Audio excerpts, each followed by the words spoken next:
Gangster छोटा राजन को बड़ी राहत। जया सेट्टी हत्याकांड में बॉम्बे हाईकोर्ट ने दी जमानत। क्या जेल से बाहर आएगा गैंगस्टर छोटा राजन? छोटा राजन और दाऊद इब्राहिम में अनबन। बॉम्बे हाईकोर्ट ने 2001 के जया सेट्टी हत्याकांड में गैंगस्टर छोटा राजन को जमानत दे दी है। इस मामले में उसे इस साल की शुरुआत में दोषी ठहराया गया था और आजीवन कारावास की सजा सुनाई गई थी। न्यायमूर्ति रेवती मोहिते डेरे और न्यायमूर्ति पृथ्वीराज चौहान की खंडपीठ ने उसे 1 लाख रुपए के मुचलके पर जमानत दी है। छोटा राजन के खिलाफ जबरन वसूली और संबंधित अपराधों के लिए कई मामले दर्ज हैं। इसलिए होटल व्यवसायी की हत्या के मामले में उसके और अन्य आरोपियों के खिलाफ मकोका के तहत भी आरोप जोड़े गए। हत्या के मामले में 3 अन्य आरोपियों को 2 अलग अलग पिछले मुकदमों में दोषी ठहराया गया था और एक को सबूतों के अभाव में बरी कर दिया गया था।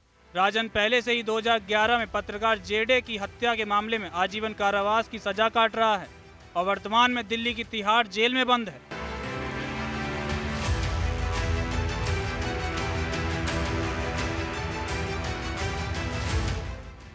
छोटा राजन, जो हमेशा किसी न किसी तरकीब से बच निकलता था, एक फोन कॉल की वजह से पकड़ा गया। छोटा राजन हमेशा वीआईपी नंबर के जरिए कॉल करता था, लेकिन उस दिन उसने अपने एक करीबी दोस्त का हालचाल जानने के लिए व्हाट्सएप के जरिए कॉल किया। सुरक्षा एजेंसियों ने इस कॉल को टैप किया और सतर्क हो गईं। फोन पर राजन ने कहा था कि वह ऑस्ट्रेलिया में सुरक्षित नहीं है, इसलिए वह जल्द ही यहां से निकल जाएगा। इसके बाद एजेंसियों ने इंटरपोल से संपर्क किया, जिसके बाद वे भी सतर्क हो गईं।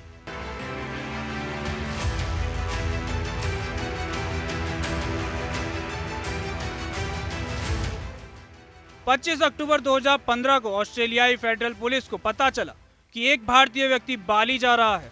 फेडरल पुलिस ने इंटरपोल के जरिए बाली इमिग्रेशन डिपार्टमेंट को सूचित किया और जैसे ही छोटा राजन का विमान बाली पहुंचा, उसे पकड़ लिया गया। फिर उसे भारत लाया गया। गिरफ्तारी के वक्त राजन काफी डरा हुआ था। उसने अपनी जान को खतरा बताया था। उसने कहा था कि डी कंपनी यानी दाऊद इब्राहिम उसकी जान के पीछे पड़ी है। इसके बाद राजन को तिहाड़ जेल भेज दिया गया।